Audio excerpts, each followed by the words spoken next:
Now, the Pentagon tried to block it. General Mattis asked him not to write it, but a controversial new book by my next guest has just been published. Guy Snodgrass was Director of Communications and Chief Speechwriter to the former US Defense Secretary, and his book, Holding the Line, paints a fascinating picture of life inside the Trump administration, how decisions are made, the priorities, policy in this Twitter age. And Guy Snodgrass joins me live now from our studios in Washington. Guy Snodgrass, welcome here to the programme. My favourite line in your book was describing an early meeting between General Mattis and Donald Trump.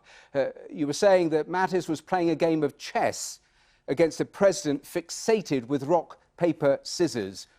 Why was that meeting so difficult? You know, when you think about everything you've been seeing for the past several years, it's a climate of chaos here in Washington, D.C., especially with regards to the Trump administration. So you highlighted one of the anecdotes that you'll find in the book. It's an entire chapter dedicated to that first meeting. And when you have a president of the United States walk into a secure conference room in the Pentagon with a scowl on his face, he's obviously not interested in the long-standing alliances and partnerships between the United States and our allies around the world. He just wants to talk about a leak in the Washington Post, or he wants to talk about a parade down Pennsylvania Avenue. It was quite jarring. General Mattis didn't want you to write the book. I alluded to that in the introduction. He said your choice to write it shows a true absence of character. Surreptitious taking of notes is a clear violation of trust. Tell me a little more about why you decided to actually write this book. You know, it's the way I was raised by my parents, by my community, and through 2 decades of service as a fighter pilot in the United States Navy. We were trained relentlessly that character, honor, and integrity is about doing the right thing regardless of the consequences, not when it's simply politically palatable to do so. To have had the access and the opportunity to see what's really happening behind closed doors, especially here in America, to understand just the massive amount of misinformation that's being shared about.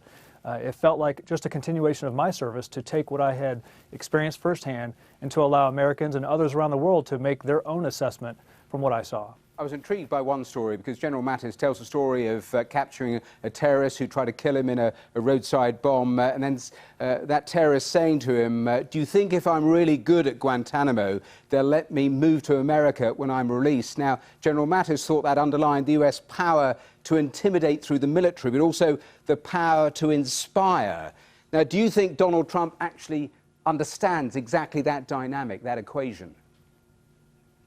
Well, as you mentioned, that is a first-hand experience that Secretary Mattis had while he was still a commanding general in the United States Marine Corps.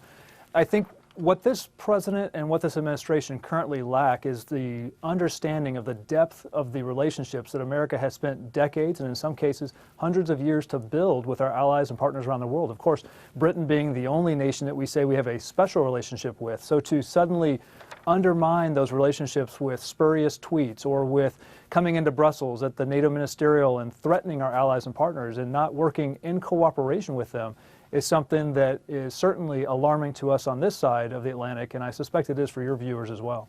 You talk about alliances, only of course in the last couple of weeks there was the abandonment of the Kurdish fighters and that alliance almost overnight, which takes me to a different area, just coping with policy announcements via Twitter. How difficult was that for General Mattis and the rest of the Pentagon? It's incredibly difficult. This is a president who does not hesitate to pull his pistol from his holster and shoot himself in the foot. When you have millions of men and women who are working in uniform or as civil servants in the United States who dedicate their lives and their time to fulfilling his policy directives, it takes weeks, months, sometimes even a year to set those in place and to work with our allies and partners to make sure that those come to fruition in a way that is cooperative. And when you suddenly have that spurious tweet that you launch out at 3 in the morning, it could undermine those efforts. So again, you're shooting yourself in the foot. And we saw that with the hasty withdrawal from Syria. And then, of course, within about a week or two, a reversal of that position. And now we're keeping forces back in. But it's not just America. It's our allies and partners as well. 2 quick final questions. James Mattis, he is gone. John Kelly, former Chief of Staff, he is gone. They are often described as the adults in the room, or they were the adults in the room. Are there enough adults in the room now, do you think? You know, I think that the president still has surrounded himself with men and women who have a deep background in national security and in governance and in politics. I think that he has the right people around him, but the question is, will he listen?